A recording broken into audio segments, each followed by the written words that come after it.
আসসালামু আলাইকুম। বাংলা নিকেতনের পক্ষ থেকে আপনাদের সকলকে জানাচ্ছি স্বাগত। আপনাদের সাথে আছি আমি আনোয়ারুল ইসলাম। আজকে আমরা খুবই গুরুত্বপূর্ণ একটি টপিকে ক্লাস নিব, যে টপিকটি থেকে যে কোনো চাকরির পরীক্ষায় 2 থেকে 3টি প্রশ্ন অবশ্যই থাকে। তো সেই টপিকটির নাম হচ্ছে ধ্বনি এবং বর্ণ, অর্থাৎ বাংলা ব্যাকরণের, বাংলা ভাষার একেবারে মৌলিক যে বিষয়গুলো, তার মধ্যে প্রথম যে বিষয়টা আসবে সেটা হচ্ছে ধ্বনি এবং বর্ণ।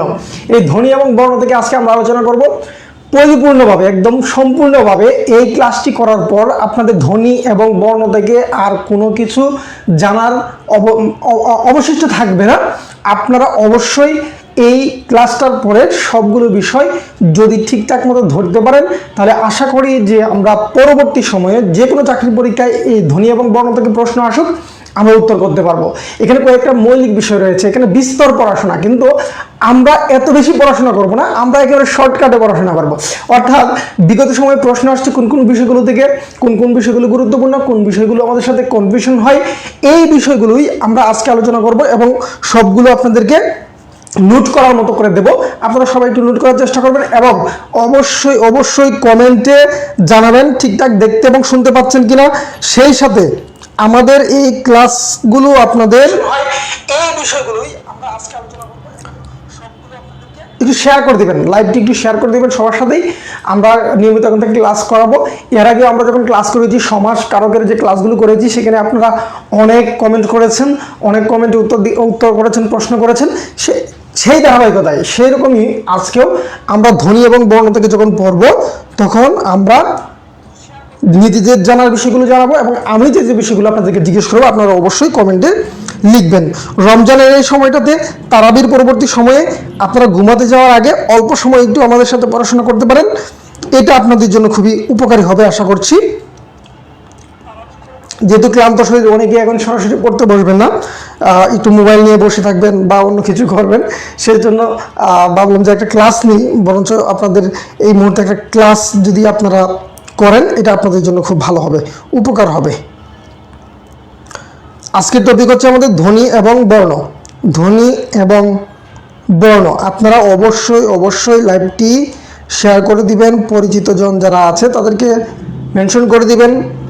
আমাদের এই 2025 সালের মধ্যে একটা চাকরি পাইতে হবে। আমাদের 2025 সালের মধ্যে একটি চাকরি অবশ্যই পাইতে হবে, এটা হচ্ছে আমাদের মূল টার্গেট। তো এই চাকরি পাইতে হলে আমাদের অবশ্যই কি করতে হবে, বাংলাটা খুব ভালো করে প্র্যাকটিসে রাখতে হবে, কারণ আমাদের বাংলা থেকে কিন্তু যথেষ্ট পরিমাণ প্রশ্ন আসে এবং বাংলাতে ভালো করার মাধ্যমে আমরা কিন্তু একটা পরীক্ষায় উত্তীর্ণ হওয়ার জন্য গুরুত্বপূর্ণ সুযোগ নিয়ে নিতে পারি।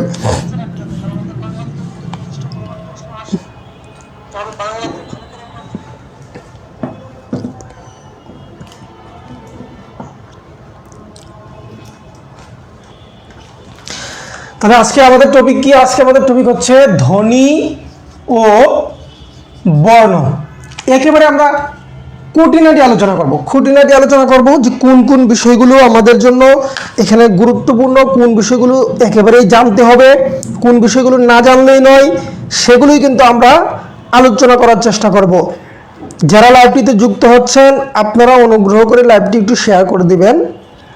আপনারা লাইভটি শেয়ার করে দিলে আমরা পুরোপুরি ক্লাসটি এগিয়ে নেব, যাতে সবার জন্য সুবিধা হয়। কারণ হচ্ছে অনেকে পরবর্তীতে যুক্ত হন, তখন আবার পিছনের অংশ যদি চলে যায়, তখন আবার মাঝখান থেকে একটু আপনাদের বুঝতে সুবিধা হয় না, একটু অসুবিধায় পড়ে যান। সেজন্য বলছি যে আপনারা অবশ্যই একটু দ্রুত যুক্ত হয়ে যান এবং একটু শেয়ার করে দেন, যাতে অন্যরাও দ্রুত যুক্ত হতে পারে। অলরেডি অনেকে যুক্ত হয়ে গেছেন, আশা করছি আরও দ্রুত যুক্ত হয়ে যাবেন আপনারা। অনেকেই এই মুহূর্তে তারাবির পর খাওয়া দাওয়া করে রেস্ট নিচ্ছেন, এই সময়টাতে আপনারা অবশ্যই একটু মোবাইল হাতে নিয়ে বসে থাকবেন। সেই চিন্তাধারা থেকেই ভাবলাম যে একটা ক্লাস নিই, এই সময় একটা ক্লাস নিলে আপনাদের জন্য ভালো হবে। বসে ক্লাস দেখলেন, ঠিক আছে। আমাদের যারা বেকার আছি, আমাদের কিন্তু মোবাইল ফোনে অন্যভাবে, মানে কোনো কারণে ফেসবুক ভিডিও দেখে, রিলস দেখে, টিকটক দেখে, ইউটিউব দেখে, মানে আজাইরা সময় নষ্ট করার মতো সময় নাই। বুদ্ধিমানদের কাজ হচ্ছে এই সময়টা না নষ্ট করা, যারা আমরা বেকার আছি। সেজন্য বলবো যে আপনারা অনলাইনে আসলে একটু পড়াশোনার মধ্যে থাকবেন, পড়াশোনা সম্পর্কিত গ্রুপগুলোতে থাকবেন, পেজগুলোতে থাকবেন, তাহলে বিভিন্ন ইনফরমেশন আপনারা সবসময় আপডেট থাকবেন।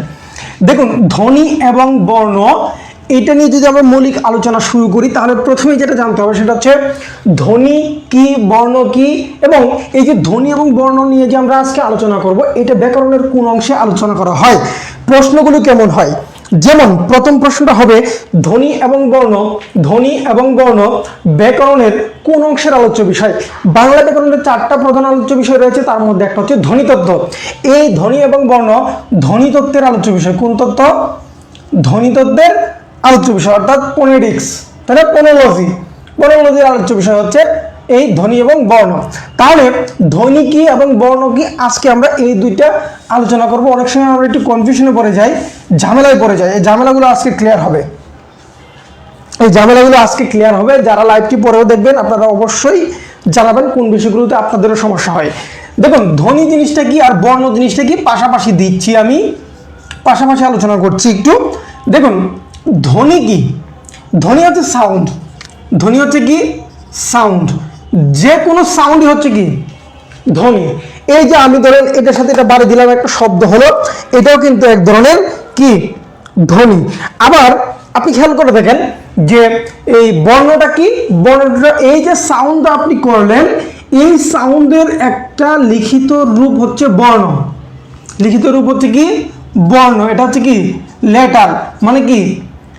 চিহ্ন বা প্রতীক। কার? ধ্বনির চিহ্ন।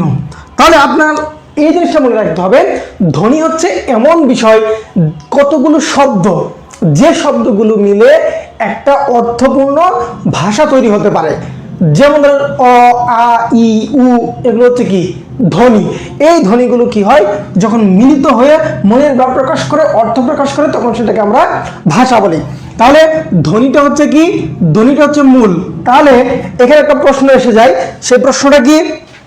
সেই প্রশ্নটা হচ্ছে ভাষার মূল একক। ভাষার মূল একক কি? মানে ভাষার মূলে একদম কি? ভাষাটা তৈরি হয় কি দ্বারা? কতগুলো ধ্বনি দ্বারা।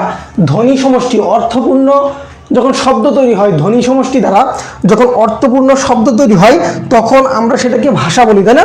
তাহলে ভাষার মূল একক হচ্ছে কি? ধ্বনি। ভাষার ক্ষুদ্রতম একক অথবা ক্ষুদ্রতম অংশ, এটাও কিন্তু ধ্বনি। শব্দের ক্ষুদ্রতম অংশও কিন্তু ধ্বনি। শব্দের ক্ষুদ্রতম অংশ কি? ধ্বনি। কেন? কারণ আপনি যখন একটা শব্দ তৈরি হয়, সেটা মূলত হচ্ছে কতগুলো ধ্বনি সমষ্টির মাধ্যমে একটা শব্দ তৈরি হয়। যখন ওই শব্দটাকে আমরা লিখিত আকারে দেখাই, তখন বর্ণের প্রয়োজন হয়। যে কারণে যদি পরীক্ষায় প্রশ্ন আসে যে শব্দের ক্ষুদ্রতম একক কোনটি, যদি ধ্বনি এবং বর্ণ দুইটাই থাকে তাহলে উত্তর করবেন ধ্বনি, আর যদি ধ্বনি অপশনে না থাকে তাহলে বর্ণ। ধ্বনি অপশনে না থাকলে বর্ণ উত্তর হবে, আর না হলে আপনার ধ্বনি উত্তর করবেন। আচ্ছা, তারপরে আসেন আমরা একটু ধারাবাহিকভাবে এখন আলোচনা করি। ধারাবাহিকভাবে হচ্ছে ধ্বনিটা একটু আলোচনা করি। ধ্বনি বিষয়টা কি এটা তো বললামই, বিভিন্ন ধ্বনি রয়েছে। তো এই যে ধ্বনি, এটা হচ্ছে কি? সাউন্ড। হ্যাঁ, আপনি যে সাউন্ডটা করেন সেটা এক ধরনের ধ্বনি। তবে কতগুলো ধ্বনি নির্দিষ্ট থাকে প্রত্যেকটা দেশের ভাষায়। প্রত্যেকটা ভাষারই কি রয়েছে? স্বতন্ত্র ধ্বনি সমষ্টি রয়েছে। আমাদের এরকম ধ্বনি সমষ্টি রয়েছে। তো আমাদের ধ্বনি রয়েছে দুই ধরনের। একটা ধ্বনি কি? এই ধ্বনিগুলো উচ্চারণের জন্য কি প্রয়োজন হয় বলুন তো? এই ধ্বনিগুলো উচ্চারণের জন্য বাকযন্ত্রের প্রয়োজন হয়। বাকযন্ত্রটা কি? বাকযন্ত্রটা হচ্ছে আপনি যে কথা বলেন, এই কথা বলার জন্য আপনার যে সকল যন্ত্রপাতি ব্যবহার করতে হয়, মানে আপনার মুখ, মানে একদম ফুসফুস থেকে শুরু করে উপরের অংশ থেকে যে পার্টসগুলো, আপনার অঙ্গগুলো যেগুলো কথা বলার জন্য ব্যবহার করা হয়, প্রত্যেকটা হচ্ছে কি? বাকযন্ত্র। এখান থেকে প্রশ্ন আসে যে নিচের কোনটি বাকযন্ত্র, নিচের কোনটি বাকযন্ত্রের অংশ নয়। এই ধরনের প্রশ্ন কিন্তু পরীক্ষায় আসে। বাকযন্ত্রটা কি বললাম? কথা বলার জন্য আপনার দেহের যে অঙ্গগুলো প্রয়োজন হয় কথা বলার জন্য, সেগুলোই হচ্ছে বাকযন্ত্র। যেমন ফুসফুস, কণ্ঠনালী, স্বরযন্ত্র, তারপর হচ্ছে আপনার দাঁত, ঠোঁট, হ্যাঁ, জিহবা, তারপর হচ্ছে মাড়ি, হ্যাঁ, তালু, আলজিভা, এই সবগুলোই হচ্ছে আপনার বাকযন্ত্র। বাকযন্ত্র, নাসারন্ধ্রও কিন্তু বাকযন্ত্রের অংশ। তাহলে দেখেন, জি ওয়ালাইকুম আসসালাম, জান্নাতুল জীবন যুক্ত হয়েছেন আমাদের সাথে, ধন্যবাদ আপনাকে। ক্লাসটি মনোযোগ সহকারে করুন, আশা করছি উপকৃত হবেন। কোনো প্রশ্ন থাকলে অবশ্যই প্রশ্ন রাখবেন, আমরা সেই উত্তরগুলো করব। তাহলে বাকযন্ত্র জিনিসটা কি, আশা করি বুঝতে পেরেছেন যে বাকযন্ত্র জিনিসটা কি। তাহলে আমি যেটা বলছি, এই বাকযন্ত্রের উপর ভিত্তি করে ধ্বনিটা দুই ধরনের হয়। একটা হচ্ছে স্বরধ্বনি, আরেকটা হচ্ছে কি ধ্বনি, ব্যঞ্জন ধ্বনি। বাকযন্ত্রে যে ধ্বনিগুলো বাধাপ্রাপ্ত হয় না, এটা কি হয় না, বাধা প্রাপ্ত হয় না। আর ব্যঞ্জনটা কি হয়, বাধা প্রাপ্ত হয়। অর্থাৎ ব্যঞ্জন ধ্বনিগুলো আপনি উচ্চারণ করতে পারবেন না সরাসরি স্বরধ্বনির সাহায্য ছাড়া। যে কারণে দেখা যাচ্ছে যে এই ব্যঞ্জন ধ্বনিগুলো বাকযন্ত্রের বিভিন্ন অংশে কি হয়, বাধাপ্রাপ্ত হয়। আর যদি বাধাপ্রাপ্ত না হয় তাহলে সেটা সরাসরি কি হয়ে যায়, স্বরধ্বনি। তাহলে আমরা দেখলাম বাকযন্ত্রের উচ্চারণের ভিত্তিতে আমাদের ধ্বনিগুলো কয় প্রকার, ক্লাস ভালো লাগে না, ধন্যবাদ আপনাকে। চেষ্টা করি আপনাদের বোধগম্য করে ক্লাসগুলো নেওয়ার জন্য। তারপরে এখনো আগের চেয়েও চেষ্টা করছি আরো ইমপ্রুভ করার জন্য, যাতে আরো সহজভাবে উপস্থাপন করতে পারি আপনাদের মধ্যে। সাথেই থাকবেন, ধন্যবাদ। দেখুন, স্বরতন্ত্র, এই যে আমাদের কণ্ঠনালী বলি আমরা, এটা হচ্ছে স্বরতন্ত্র, হ্যাঁ, ষড়যন্ত্র বলা হয়। তো এই স্বরধ্বনিগুলো কি হয় না, কোনো জায়গাতেই বাধাপ্রাপ্ত হয় না। যেমন অ, আ, ই, দেখুন সবগুলো আপনি সরাসরি আপনার স্বর যে তন্ত্র রয়েছে বা কণ্ঠনালী রয়েছে সেটা দিয়ে উচ্চারণ করতে পারছেন। কিন্তু আপনি দেখেন ক, ক উচ্চারণ করতে হলে আপনার অ উচ্চারণ করতে হয়, এই যে বাধাপ্রাপ্ত হচ্ছে, কণ্ঠ দিয়ে আপনি উচ্চারণ করতে পারছেন। প, প ধ্বনিটা উচ্চারণ করেন আপনি, প ঠোঁটের সাহায্য ছাড়া আপনি উচ্চারণ করতে পারবেন না। যে কারণে ধ্বনিটা দুই ধরনের, একটা হচ্ছে স্বরধ্বনি, একটা হচ্ছে ব্যঞ্জন ধ্বনি। এখন আসেন, এই স্বরধ্বনি হচ্ছে মৌলিক কয়টা, মৌলিক স্বরধ্বনি কয়টা, 7টি। তাহলে মৌলিক স্বরধ্বনি হচ্ছে 7টি। অ, আ, ই, উ, এ, ও, এগুলো হচ্ছে আমাদের মৌলিক স্বরধ্বনি। মৌলিক স্বরধ্বনি ছাড়াও কিন্তু আরো স্বরধ্বনি রয়েছে, যেমন যৌগিক স্বর রয়েছে আমাদের, তাই না? আচ্ছা, ব্যঞ্জন যে ধ্বনিগুলো রয়েছে এগুলো মৌলিক কয়টা, মৌলিক ব্যঞ্জন ধ্বনি কয়টা বলতে পারবেন? যারা পারেন একটু কমেন্টে লিখে ফেলবেন, যারা পারেন একটু কমেন্টে লিখে ফেলবেন। আফসার ভাই যুক্ত হয়েছেন, ধন্যবাদ আপনাকে, আপনি নিয়মিত থাকছেন, খুব সাপোর্ট দিচ্ছেন আমাকে, ধন্যবাদ আপনাকে ভাই। আচ্ছা দেখুন, যেটা বলছি সেটা হচ্ছে কি, মৌলিক ব্যঞ্জন ধ্বনি কয়টি, মৌলিক ব্যঞ্জন ধ্বনি হচ্ছে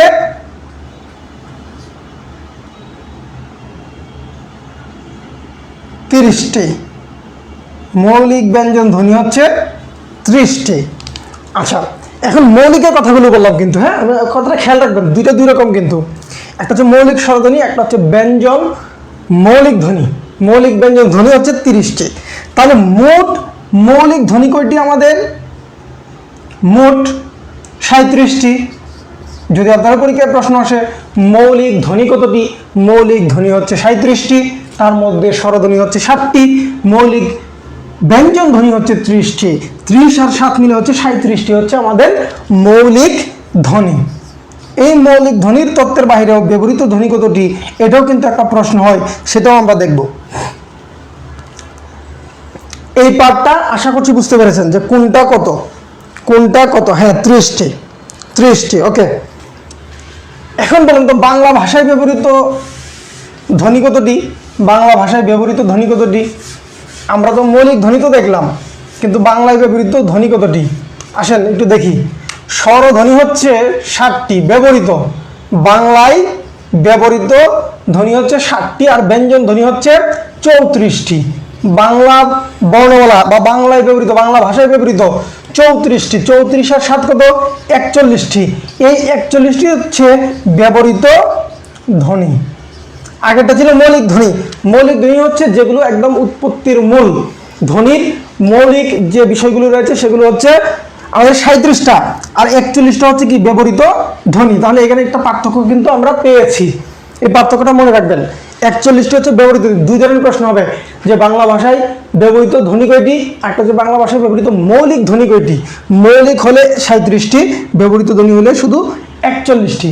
ঠিক আছে, তারপরে আসেন আমরা পরের অংশে যাই। পরের অংশে আমরা কথা বলবো হচ্ছে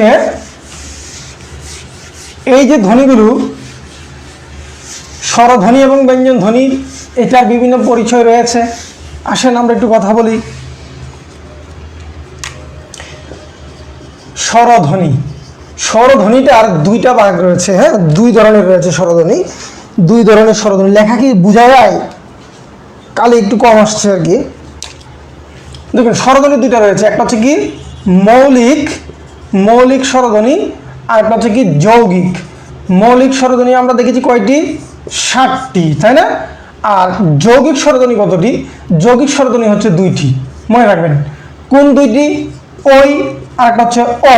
আপনি দেখেন ওই যখন লিখছেন অ যোগ রস্ব ই, দুইটা ধ্বনি।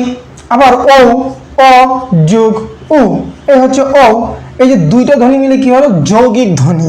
তাহলে মৌলিক স্বরধ্বনি হচ্ছে 7টি, আর যৌগিক স্বরধ্বনি হচ্ছে 2টি। এর মধ্যে আমরা দেখতে পাচ্ছি ওই এবং ও। এই প্রশ্নটা ভেরি ভেরি ইম্পর্টেন্ট, প্রচুর আসে পরীক্ষায়। এই প্রশ্নটা প্রচুর পরীক্ষায় আসে, বোঝা যাচ্ছে? ওকে, এই প্রশ্নটা কিন্তু পরীক্ষায় অনেক বেশি আসে। যৌগিক স্বরধ্বনি নিচের কোনগুলো যৌগিক, কোনটা মৌলিক না, অথবা এটার ভেঙেও আসে যে এটার মূল ধ্বনি কয়টা, মানে মূল ধ্বনিগুলো কি কি, এভাবে কিন্তু পরীক্ষায় আসে। তাহলে স্বরধ্বনিগুলো হচ্ছে এটা। এখন এই স্বরধ্বনির যে লিখিত রূপ, স্বরধ্বনির যে লিখিত রূপ সেটাকে বলা হয় বর্ণ। স্বরধ্বনির লিখিত রূপটা হচ্ছে কি বর্ণ। এখন আমরা মৌলিক ধ্বনি পেয়েছি কয়টা? 7টা। আর যৌগিক ধ্বনি পেয়েছি কয়টা? 2টা। মোট এখানে পাচ্ছি 9টা। কিন্তু আমাদের বর্ণ কয়টা? বর্ণ হচ্ছে 11টা। তাহলে বর্ণ বেশি হলে কিভাবে? বর্ণ বেশি হয়েছে কিভাবে বলুন তো? বর্ণ বেশি হয়েছে এভাবেই, আপনারা দেখেন রস্ব ই একটা ধ্বনি, এইটারই আর একটা দীর্ঘ রূপ হচ্ছে দীর্ঘ ই। রস্ব উ একটা ধ্বনি, এইটারই একটা দীর্ঘ উচ্চারণ হচ্ছে দীর্ঘ উ। কারণ কি, যে এখানে 2টা ধ্বনি বেড়ে গেল। এই হচ্ছে আপনার 11টা, 9 আর 2, এই হচ্ছে কয়টা ধ্বনি? 9 আর 2, এই হচ্ছে 11টা বর্ণ। যে কারণে বর্ণ এবং ধ্বনি সংখ্যার মধ্যে পার্থক্য আছে কয়টা, তাই না? কারণ এটা হচ্ছে একটা দীর্ঘ উচ্চারণ, একটা হচ্ছে রস উচ্চারণ। রস উচ্চারণটা হচ্ছে রস্ব ই, দীর্ঘ উচ্চারণটা হচ্ছে দীর্ঘ ই। কিন্তু মূল ধ্বনি কি? একটাই, ই ধ্বনি, উ ধ্বনি। ক্লিয়ার? ব্যাপারটা ক্লিয়ার? আচ্ছা, তারপরে আসেন আমরা দেখি আমাদের যে ব্যঞ্জন ধ্বনিগুলো রয়েছে। ব্যঞ্জন ধ্বনিগুলোর আমরা ভাগ দেখব। বর্ণের আলোচনাটা আমরা ধ্বনির আলোচনাটার পরে করব, বর্ণেরটা। হ্যাঁ, দেখেন একটু খেয়াল করেন, ব্যঞ্জন ধ্বনি, এই ব্যঞ্জন ধ্বনিগুলো প্রথমত 5টা বর্গে বিভক্ত। ব্যঞ্জন ধ্বনিগুলো কয়টা বর্গে বিভক্ত? 5টা বর্গে বিভক্ত করা হয়েছে। এই 5টা বর্গের আমরা 5টা নাম পাবো, তাদের আলাদা আলাদা পরিচয় আছে। এই পরিচয়গুলো আমরা একটু দেখার চেষ্টা করব। তার আগে আমি একটু ধ্বনিগুলো লিখি। ব্যঞ্জন ধ্বনির মধ্যে যে পরিচয়গুলো আমাদের জানা দরকার হয়, যেন কোনটা মহাপ্রাণ ধ্বনি, অল্প প্রাণ ধ্বনি, কোনটা ঘুষ অঘুষ, হ্যাঁ, কোনটা তালব্য বর্ণ, এই তালব্য ধ্বনি, কোনটা হচ্ছে আপনার কণ্ঠধ্বনি, এইভাবে কিন্তু পরীক্ষায় প্রশ্ন আসে। তো সেজন্য আমি কয়েকটা জিনিস এখানে লিখছি, একটু খেয়াল করেন। ক, খ, গ, ঘ, ঙ। হ্যাঁ, তারপরে এখানে আরেকটা লিখি, চ, ছ, বর্গীয় জ, ঝ, ঞ। তারপর মাঝখানে বাদ দিয়ে আমি একদম প প লিখে ফেলি। হ্যাঁ, প, ফ, ব, ভ, ম। এই হচ্ছে আমাদের, আমরা লিখি। হ্যাঁ, মাঝখানে হচ্ছে ক, চ, ট, ত, প। এখানে আছে হচ্ছে ট, এখানে আছে হচ্ছে ত। ঠিক আছে, এগুলোর পুরাগুলো লিখলাম না আর কি। হ্যাঁ, এটা খালি রাখলাম। খালি রাখার কারণ আছে, এখানে একটা হচ্ছে মূর্ধন্য ণ আর একটা হচ্ছে দন্তন্য। জায়গা কম, এই জন্য একটু খালি রাখলাম, মাঝখানেগুলো সম্পূর্ণ লিখলাম না। বাকিগুলো দিয়ে বুঝতে পারবেন।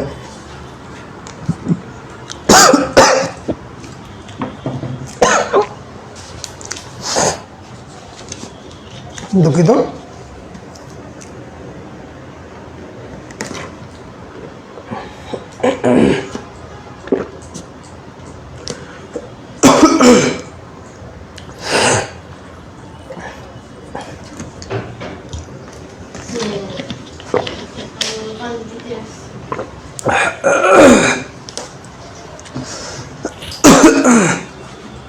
আচ্ছা দেখেন, যেটা বলছিলাম সেটা হচ্ছে কি, এখানে আমি কয়েকটা ধ্বনি লিখলাম, ব্যঞ্জন ধ্বনিগুলো লিখলাম, এগুলোর এক একটা পরিচয় রয়েছে। হ্যাঁ, এখানে কয়টা বর্গ রয়েছে? বর্গ কয়টি? 5টি বর্গ। 5টি বর্গ। এই 5টি বর্গের মধ্যে মোট বর্ণ বা ধ্বনি কয়টি? 25টি। এগুলোকে স্পর্শধ্বনিও বলা হয় বা পৃষ্ঠধ্বনিও বলা হয়। আবার এগুলোকে যৌগিক স্বরজ্ঞাপক ধ্বনিও বলা হয়। স্বরজ্ঞাপক ধ্বনিও বলা হয় 25টিকে। 25টি কোনটা কোনটা? এই ক, চ, ট, ত, প 5টা বর্গের কিন্তু 25টা বর্ণ রয়েছে। দেখেন ধ্বনির নাম অনুযায়ী এই ক বর্গ যে ধ্বনিটা, এটার নাম হচ্ছে কি? কণ্ঠধ্বনি। কেন? কারণ আপনি দেখেন ক, খ, গ, ঘ, ঙ উচ্চারণ করলেন, আপনার কোনো জায়গায় বাধা করতে হবে, ডাইরেক্ট কণ্ঠনালী দিয়ে আপনি এটা উচ্চারণ করলেন, যে কারণে এগুলোকে বলা হচ্ছে কণ্ঠধ্বনি। তারপরে আসেন চ। এই দেখেন চ, ছ, তার বর্গীয় জ, জ, ঞ, আপনি যে এগুলো উচ্চারণ করছেন, দেখুন তো আপনার দাঁতের উপরের, দাঁতের পাটির মাড়ির উপরের অংশ যেটা রয়েছে, অর্থাৎ তালু, আপনার তালুতে গিয়ে উচ্চারণ করতে হচ্ছে না? এই যে আপনি তালুতে গিয়ে উচ্চারণ করছেন, এই জন্য এটির নাম হচ্ছে তালব্য ধ্বনি। নাম কি? তালব্য ধ্বনি। তো বর্গীয় যে ধ্বনিগুলো, এই ধ্বনিগুলো আপনি একটু খেয়াল করে দেখেন। ট, কি বলছি? ট, ঠ, ড, ঢ, সবগুলো আপনি উচ্চারণ করেন তো ট। আপনার জিহ্বার আগা একটু উল্টে তাল ওই পাশটাতে গিয়ে লাগে, তাই না? এটাকে বলা হয় মূর্ধা। তাহলে এটা হচ্ছে মূর্ধন্য ধ্বনি বা মূর্ধা ধ্বনি। ত, থ, দেখেন দাঁতে উচ্চারণ করতে হয়, তাই না? জিহ্বাটা দাঁতে লাগে, তাই না? ত, থ, দ, ধ, এইগুলোকে দন্ত ধ্বনি বলা হয়, দাঁতের সাহায্যে বলা হয়, এই জন্য দন্ত। প বর্গীয় যে ধ্বনিগুলো রয়েছে, ঠোঁট ছাড়া উচ্চারণ করতে পারবেন না। প, ফ, ব, ভ, ম, আপনি বাবা, মা, ফুফু, এই শব্দগুলো আপনি উচ্চারণ করতে পারবেন না কি ছাড়া? এই শব্দগুলো আপনি ঠোঁট ছাড়া উচ্চারণ করতে পারবেন না, যে কারণে অষ্টধ্বনি বলা হয়। অষ্ট শব্দের অর্থ হচ্ছে ঠোঁট। ঠিক আছে? তাহলে এখানে আমরা 5টা বর্গীয় ধ্বনির 5টা নাম পেলাম। এই যে 5টা নাম পেলাম, 5টা নামের মধ্যে আমরা 25টা ধ্বনি পাচ্ছি, 25টা বর্ণ পাচ্ছি। এখন দেখেন এই যে ব্যঞ্জন ধ্বনি, এই ব্যঞ্জন ধ্বনিটা কিন্তু আরো কয়েকটা প্রকার রয়েছে। যেমন ধরেন ঘুষ, অঘুষ। আমরা এখন ঘুষ, অঘুষ দেখব। তারপরে আমরা দেখব হচ্ছে আপনার কি বলে এটা, অল্প প্রাণ, মহাপ্রাণ, এটাও দেখব। তো ব্যঞ্জন ধ্বনিটা আপনি দীর্ঘ উচ্চারণ আর সংক্ষিপ্ত উচ্চারণ, মানে রস উচ্চারণের উপর নির্ভর করে। এরকম হচ্ছে, এটা হচ্ছে কি ধ্বনি? প্রথম। এইটা হচ্ছে তৃতীয়, তাই না? এইটা হচ্ছে দ্বিতীয়, এটা হচ্ছে চতুর্থ। একটু খেয়াল রাখবেন, বর্গের প্রথম এবং তৃতীয় ধ্বনি, বর্গের প্রথম এবং তৃতীয় ধ্বনি হচ্ছে অল্প প্রাণ। অল্প প্রাণ। অল্প প্রাণ কেন? কারণ হচ্ছে আমরা এগুলো যখন উচ্চারণ করি তখন অল্প করে শ্বাস নিতে হয়। আপনি ক উচ্চারণ করেন এক ধরনের, খ আপনার শ্বাস বেশি হয়, তাই না? যে কারণে এই ক আর গ হচ্ছে অল্প প্রাণ। আর দ্বিতীয় এবং চতুর্থ ধ্বনি, বর্গের দ্বিতীয় এবং চতুর্থ ধ্বনি, এগুলো হচ্ছে মহাপ্রাণ। মহাপ্রাণ কেন? কারণ বাতাস বেশি প্রয়োজন হয় উচ্চারণ করতে হলে। খ, ঘ, ছ, ঝ, তাই না? বাতাস বেশি উচ্চারণ প্রয়োজন হয় উচ্চারণে, সেজন্য এই অল্প প্রাণ আর মহাপ্রাণ হচ্ছে কোনটা? প্রথম এবং তৃতীয় হচ্ছে অল্প প্রাণ, দ্বিতীয় এবং চতুর্থ হচ্ছে কি মহাপ্রাণ ধ্বনি। আর এই যে আপনি 5 নাম্বার অপশনে দেখতে পাচ্ছেন যে ধ্বনিগুলো উ ইয় মূর্ধন্য ন দন্তন্য ম, এই যে 5টা ধ্বনি আপনি দেখতে পাচ্ছেন এগুলো নাকে উচ্চারণ করতে হয়, এজন্য এগুলোর নাম হচ্ছে কি নাসিক্য ধ্বনি। এগুলোর নাম কি নাসিক্য ধ্বনি।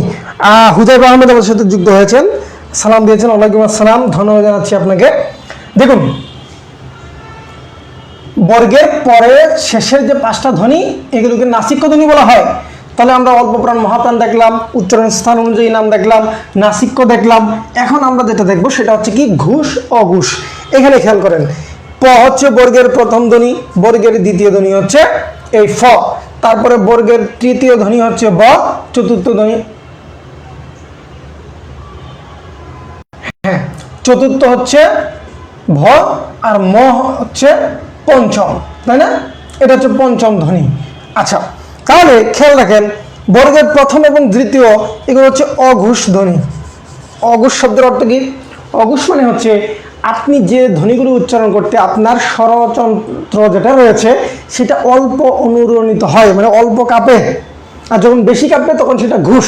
তাহলে অঘুষ হচ্ছে প্রথম এবং দ্বিতীয়, অর্থাৎ ক খ চ ছ ট ঠ ত থ প ফ, এই বর্ণগুলো হচ্ছে অঘুষ ধ্বনি। তারপরে তৃতীয় থেকে পঞ্চম এগুলো হচ্ছে ঘুষ ধ্বনি। ঘুষ ধ্বনি, ঘুষ কোনটা? যেগুলো একটু বেশি কাঁপে। এখন আপনার প্রশ্ন কিভাবে আসবে পরীক্ষায়? পরীক্ষায় প্রশ্ন আসবে হচ্ছে নিচের কোন ধ্বনিটা অল্প প্রাণ ঘুষ অথবা অঘুষ মহাপ্রাণ কোনটা, এইভাবে পরীক্ষায় আসবে। এখন দেখেন এই যে দ্বিতীয় বর্ণগুলো হচ্ছে সব অঘুষ অল্প অঘুষ মহাপ্রাণ।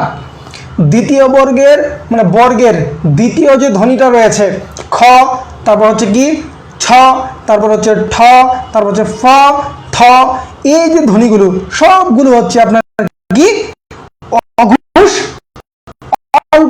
মহাপ্রাণ। অঘুষ এটা হচ্ছে ঘুষ অল্প প্রাণ, মহাপ্রাণ। প্রথমটা হচ্ছে কি অঘুষ অল্প প্রাণ। এবার মনে রাখতে হবে আপনাদের, এইভাবে পরীক্ষায় প্রশ্ন আসে। তাহলে ঘুষ কোনগুলো, অল্প প্রাণ মহাপ্রাণ কোনগুলো, এটা আশা করি আপনাদের জন্য মোটামুটি একটা ক্লিয়ার আইডিয়া দিতে পেরেছি। এটা আপনারা একটা খাতার মধ্যে এক পৃষ্ঠাতেই এইভাবে লিখে রাখবেন, তাহলে খুব সহজে আপনারা এগুলো করতে পারবেন। এখন এই যে 25টি বর্ণ বা ধ্বনি রয়েছে এর বাহিরে তো আরো রয়েছে, তো ব্যঞ্জন ধ্বনির সেই পরিচয়গুলো আমরা একটু দেখি, আসেন।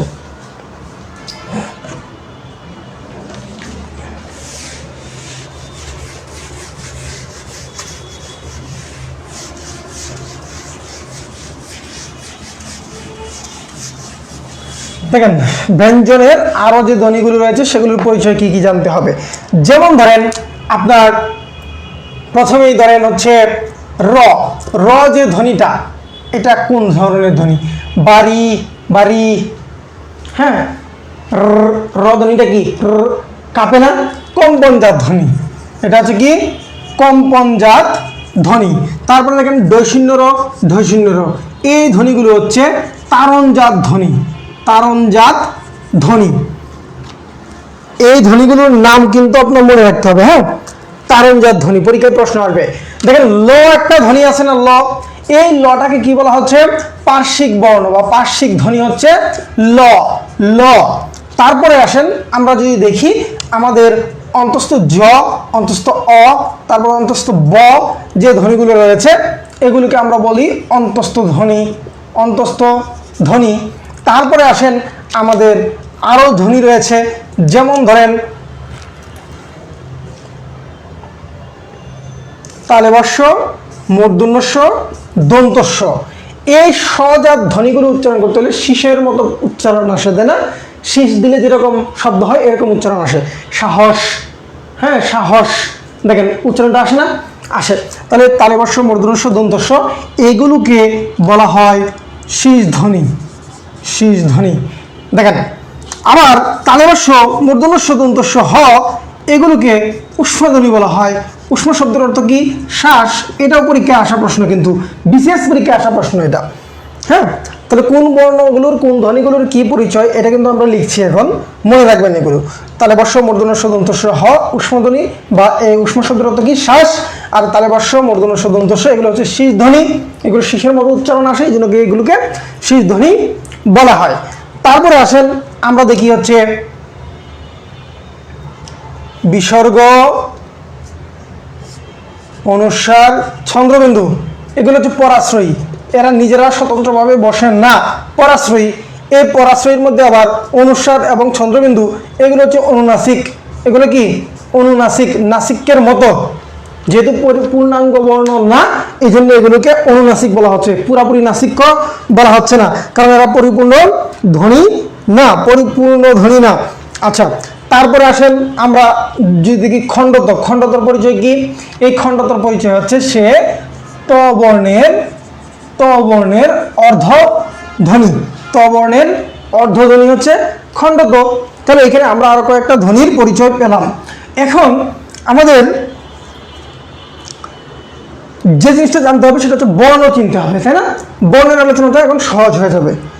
আমরা ধ্বনিগুলো দেখে ফেললাম, আমরা স্বরধ্বনি দেখেছি, আমরা ব্যঞ্জন ধ্বনিগুলো দেখলাম, এখন আমরা বর্ণের আলোচনাটা করব সংক্ষিপ্ত করে, বেশি বড় আলোচনা করব না, সংক্ষিপ্ত করে একদম। হ্যাঁ, তো বর্ণটা কি বলেছিলাম? বর্ণটা হচ্ছে আপনার ধ্বনির লিখিত রূপ হচ্ছে বর্ণ, বর্ণকে বলা হয় ভাষার ইট। কেন? কারণ হচ্ছে একটা একটা বর্ণ পাশাপাশি বসে শব্দ তৈরি হয়, তাই না? তাহলে ইট যেমন গাঁথুনি দিয়ে আপনি একটা দেয়াল তৈরি করে তারপর ঘর বানান, ঠিক তেমনি আপনার এই বর্ণটা কি হয়, এভাবে পাশাপাশি গাঁথুনির মতো দিয়ে আপনি একটা শব্দ তৈরি করেন, যে কারণে ভাষার ইট বলা হয় বর্ণকে। ধ্বনিগুলো আমরা পড়েছি, এই ধ্বনিগুলো যখন আমরা লিখিত আকারে কাউকে দেখাই, প্রকাশ করি কোনো একটা চিহ্ন বা প্রতীক দিয়ে, সেটাকে বলা হয় বর্ণ। যেমন বর্ণটা দুই ধরনের, স্বরধ্বনির জন্য স্বরবর্ণ, ব্যঞ্জন ধ্বনির জন্য ব্যঞ্জন বর্ণ। এখন আসেন এখানে একটা কথা বলে রাখা ভালো, সেটা হচ্ছে কি ভাষার মূল উপাদান হচ্ছে ধ্বনি, ভাষার মূল উপকরণ হচ্ছে বাক্য, আর বর্ণটা হচ্ছে মূলত এই ধ্বনিরই একটা লিখিত রূপ, ধ্বনিরই একটা লিখিত রূপ। ঠিক আছে? তাহলে দেখেন স্বরধ্বনি কয়টা? স্বরধ্বনি হচ্ছে 11টা, আর ব্যঞ্জন ধ্বনি কতটি? 39টি, তাই না? আচ্ছা, এই স্বরবর্ণের সংক্ষিপ্ত রূপকে খার বলা হয়, কার। আর ব্যঞ্জন বর্ণের সংক্ষিপ্ত রূপকে কি বলা হয়? ফলা। কার কয়টি? কার হচ্ছে 10টি, কার হচ্ছে 10টি, কার নাই, কার স্বরীয় ধ্বনির কার নাই, এই জন্য এটাকে নীলিন বর্ণ বলা হয়। স্বরবর্ণের সংক্ষিপ্ত রূপ হচ্ছে কার, কার হচ্ছে 10টি, আর অধ্বনি যেটা, এই অধ্বনির কি নাই? কোনো কার নাই, স্বরের কোনো কার নাই, এটা নীলিন আকারে বা নীলিন হিসেবে ব্যঞ্জন বর্ণে থাকে। যেমন ক, ক এর সাথে একটা অ উচ্চারণ আছে না? ক এর শেষে কি অ উচ্চারণ আছে, এই অটা এখানে নীলিন বা বিলীন অবস্থায় আছে, এই জন্য এটাকে নীলিন বর্ণ বলা হয়। এটা পরীক্ষায় আসে যে নিচের কোনটি নীলিন বর্ণ, নিচের কোনটি নীলিন বর্ণ, এটা কিন্তু পরীক্ষায় আসা প্রশ্ন। তারপরে আসেন আমরা দেখি ফলা কতটি বলেন তো? ফলা, ফলা হচ্ছে 6টি। কি কি? যেমন রফলা, মফলা, তারপর হচ্ছে নফলা, লফলা, এই হচ্ছে আপনার ফলা হচ্ছে 6টি ফলা। আচ্ছা, তাহলে এখন আসেন মোট বর্ণ কতটি? তাহলে আমাদের বাংলা বর্ণমালায় মোট বর্ণ হচ্ছে 50টি। এখন বলেন বর্ণমালা কতটি? বর্ণমালা, বর্ণ যদি 50টি হয়, বর্ণমালা কতটি? বর্ণমালা কিন্তু একটি। যে কোনো ভাষার বর্ণমালা হচ্ছে একটি হয়। যে কোনো ভাষার বর্ণমালা কয়টি হয়? একটি হয়।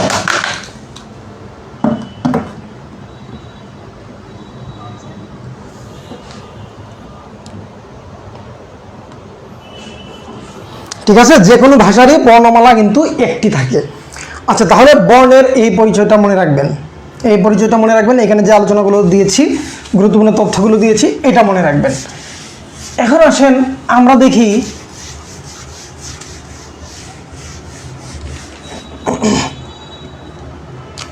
মাত্রা। এই মাত্রার উপর ভিত্তি করে বর্ণ কয় ধরনের? 3 ধরনের। একটা হচ্ছে কি পূর্ণমাত্রা, পূর্ণমাত্রা, একটা হচ্ছে কি অর্ধমাত্রা, একটা হচ্ছে কি মাত্রাহীন। এই 3 ধরনের মাত্রার উপর নির্ভর করে বর্ণ রয়েছে। তাহলে পূর্ণমাত্রা বর্ণ কতটি আছে? আমাদের পূর্ণমাত্রা বর্ণ আছে 32টি, অর্ধমাত্রা কতটি আছে? 8টি, তারপরে মাত্রাহীন আছে কতটি? 10টি। এই যে এই ব্যাপারটা, এটাকে আমরা একসাথে মনে রাখতে পারি। সেটা হচ্ছে কি 32 সমস্ত 10 ভাগের 8। 32 একটা পূর্ণ সংখ্যা, তার মানে এটা পূর্ণমাত্রা। 10-এর সাথে 0 আছে, তার মানে কি হীন। 0 মানে কি নাই, তাহলে মাত্রাহীন হচ্ছে 10টি। 8-এর সাথে অর্ধ কথাটার মিল আছে, তাই না? তাহলে এটা হচ্ছে অর্ধমাত্রা। তাহলে আমরা এই সমস্ত ভগ্নাংশটা দিয়ে এটা মনে রাখতে পারি। এইটা কিন্তু পরীক্ষায় আসে যে অর্ধমাত্রা বর্ণ কতটি, মাত্রাহীন কতটি, পূর্ণমাত্রা কতটি। এটা কিন্তু পরীক্ষায় প্রচুর আসে, প্রশ্নটা পরীক্ষায়, যে কোনো চাকরির পরীক্ষায় কিন্তু এটা আসবে। তারপরে আসেন আমরা দেখি যে এর মধ্যে দেখেন এই পূর্ণমাত্রার মধ্যে আপনার স্বরবর্ণ আর ব্যঞ্জন বর্ণ কতটি আছে। হ্যাঁ, 26টি আছে হচ্ছে ব্যঞ্জন, 26টি আছে হচ্ছে ব্যঞ্জন, 6টি হচ্ছে স্বরধ্বনি, 6টি হচ্ছে স্বরধ্বনি। এই অর্ধমাত্রার মধ্যে ব্যঞ্জন আছে 7টি আর স্বরধ্বনি আছে হচ্ছে একটি। একটা কোনটা? রি। রি হচ্ছে অর্ধমাত্রা। দেখেন পূর্ণমাত্রা কোনগুলো? এই যে ক এর উপরে পূর্ণমাত্রা, খ এর উপরে অর্ধেক মাত্রা, আবার উ এর মধ্যে কোনো মাত্রা নাই। ঠিক আছে, এটা হচ্ছে কি পূর্ণমাত্রা, এটা অর্ধমাত্রা, এটা হচ্ছে মাত্রাহীন। তাহলে ব্যঞ্জনের অর্ধমাত্রা হচ্ছে 7টি আর এই অর্ধমাত্রা স্বরধ্বনি হচ্ছে একটি। তারপরে রইল মাত্রাহীন 10টি। এই 10টির মধ্যে 6টি হচ্ছে ব্যঞ্জন আর 4টি হচ্ছে স্বরধ্বনি। এই পার্টটা এভাবে লিখে মনে রাখতে পারেন আপনারা। একসাথে লিখে রাখলে সবচেয়ে বেশি মনে থাকে। হ্যাঁ, এভাবে একসাথে লিখে রাখবেন, তাহলে খুব সহজে মনে রাখতে পারবেন। আমাদের মূল আলোচনা ছিল হচ্ছে ধ্বনি এবং বর্ণের মৌলিক তথ্যগুলো, যে তথ্যগুলো আমাদের জানতে হবে। এখন আমরা সর্বশেষ যে আলোচনাটা করব সেটা হচ্ছে কি অনুবর্ণ। সর্বশেষ আমরা অনুবর্ণটা একটু আলোচনা করব, একটু খেয়াল করেন। অনুবর্ণটা কি? অনুবর্ণ হচ্ছে ব্যঞ্জন বর্ণের একটা বিকল্প রূপ। কি বলছি? ব্যঞ্জনের বিকল্প রূপ হচ্ছে কি অনুবর্ণ। এটা 3 ধরনের হয়। 1 নম্বরে কি হয়? ফলা। ফলা কয়টি? 6টি। যেমন রফলা, জফলা, হ্যাঁ, মফলা, তারপর হচ্ছে লফলা, বফলা, নফলা। এগুলো হচ্ছে ফলা। এগুলো কিন্তু অনুবর্ণ হিসেবে ব্যবহৃত হয়। কিরকম? যেমন ধরেন আমি যদি লিখি ছাত্র, এই যে তোর সাথে যখন আমি রফলা দিলাম, এটা অনুবর্ণ। এটা কি? অনুবর্ণ। 2 নম্বরে সে বর্ণ সংক্ষেপ হিসেবে বসতে পারে। সে কি হিসেবে? বর্ণ সংক্ষেপ। বর্ণ সংক্ষেপ কিরকম হিসেবে বসে? যেমন ধরেন বাষ্প, একটা শব্দ লিখলাম বাষ্প, এখানে মূর্ধন্যটা ছোট আকারে বসছে, তাই না? যেমন ধরেন বাক্স বললাম, এখানে দেখেন কয়ের সাথে দন্তস্বটা সংক্ষিপ্ত আকারে বসছে, এটা হচ্ছে বর্ণ সংক্ষেপ। 3 নম্বরে যেটা আছে সেটা হচ্ছে র্যাফ। র্যাপটাও এক ধরনের অনুবর্ণ। যেমন ধরেন আমি বললাম কি ধর্ম, এখানে এই র্যাপটা মানে কি র ধ্বনির একটা সংক্ষিপ্ত রূপ। তাহলে এই 3 ধরনের হচ্ছে অনুবর্ণ আছে। যদি আপনাদের পরীক্ষায় প্রশ্ন আসে যে নিচের কোনটিতে অনুবর্ণের ব্যবহার হয়েছে, এটা আপনি যদি বের করতে বলে আশা করি বের করতে পারবেন। হ্যাঁ, অথবা নিচের কোনটি অনুবর্ণ, এভাবে কিন্তু পরীক্ষায় প্রশ্ন এসে থাকে। তাহলে আমাদের ধ্বনি এবং বর্ণের যে একটা হালকার উপর যা মোটামুটি ভালো আলোচনা ছিল, সেটা আমাদের শেষ। আশা করছি যে আপনারা এই আলোচনার অংশগুলো থেকেই পরীক্ষায় কমন পাবেন। যদি আমি যেভাবে পরপর একটা না একসাথে লিখে দিয়েছি, এভাবে যদি লিখে রাখতে পারেন, তাহলে কিন্তু আপনাদের জন্য এটা খুবই ভালো হবে এবং মনে রাখতে সহজ লাগবে, একসাথে পাশাপাশি যদি থাকে আর কি। যাই হোক, আমরা প্রশ্ন সমাধান করতে পারতাম। যদি আমাদের ডিজিটাল বোর্ড থাকতো তাহলে আমরা প্রশ্ন সমাধান করতে পারতাম, কিছু প্রশ্ন নিতাম, কিছু প্রশ্ন সমাধান করতাম। এখন যেহেতু প্রশ্ন সমাধান করতে পারছি না, আমরা ক্লাসটি এই পর্যন্তই রাখবো। এবং এই ক্লাসটি যদি আপনার একটু উপকারে এসে থাকে তাহলে অবশ্যই এটা শেয়ার করে রাখবেন, তাহলে বাংলা নিকেতনের নিয়মিত কার্যক্রমগুলো অন্যদের কাছেও পৌঁছে যাবে। আপনারা সবাই ভালো থাকবেন এবং সুস্থ থাকবেন। আজকে এই পর্যন্ত থাকছি। আল্লাহ হাফেজ।